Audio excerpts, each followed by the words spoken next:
Hello friends, welcome to my YouTube channel online learning website. तो हम लोग आज बात करेंगे अनुच्छेद और उनके विषय वस्तु, जो कि उच्चतम न्यायालय के संबंधित अनुच्छेद की नज़र के बारे में। पहला अनुच्छेद है 124, जो कि उच्चतम न्यायालय की स्थापना तथा गठन के बारे में बताता है। 124 ए राष्ट्रीय न्यायिक नियुक्ति आयोग NJAC। 124 बी आयोग के कार्य। 124 सी संसद की कानून बनाने की शक्ति। 125 न्यायाधीशों का वेतन इत्यादि। 126 कार्यकारी मुख्य न्यायाधीश की नियुक्ति। 127 तदर्थ न्यायाधीशों की नियुक्ति। 128 उच्चतम न्यायालय की बैठकों में सेनावृत्ति न्यायाधीशों की उपस्थिति। 129 अभिलेख न्यायालय के रूप में उच्चतम न्यायालय। 130 उच्चतम न्यायालय का आसन। 131 उच्चतम न्यायालय का मूल क्षेत्राधिकार। 131 ए उच्चतम केंद्रीय कानूनों की संवैधानिक वैधता से संबंधित प्रश्नों के बारे में उच्चतम न्यायालय का विशेष क्षेत्राधिकार निरस्त।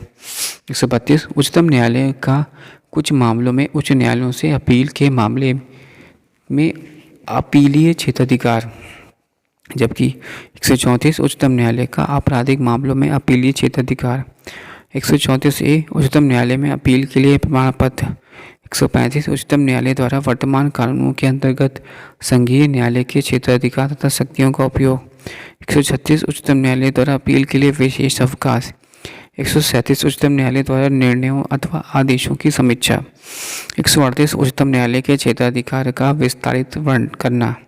139 कतिपय विषयों पर रिट जारी करने की उच्चतम न्यायालय की शक्ति।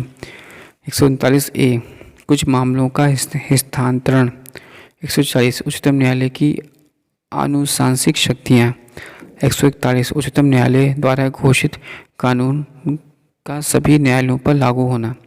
142 उच्चतम न्यायालय के आदेशों के तथा साथ ही अन्वेषण आदि से संबंधित आदेशों का प्रवर्तन करना।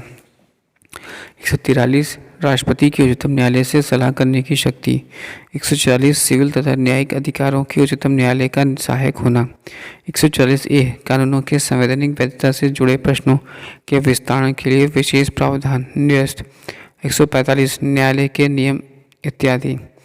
146 उच्चतम न्यायालय के पदाधिकारी तथा सेवक एवं उपाय इत्यादि। और 147 व्याख्या। Thanks for watching and sharing.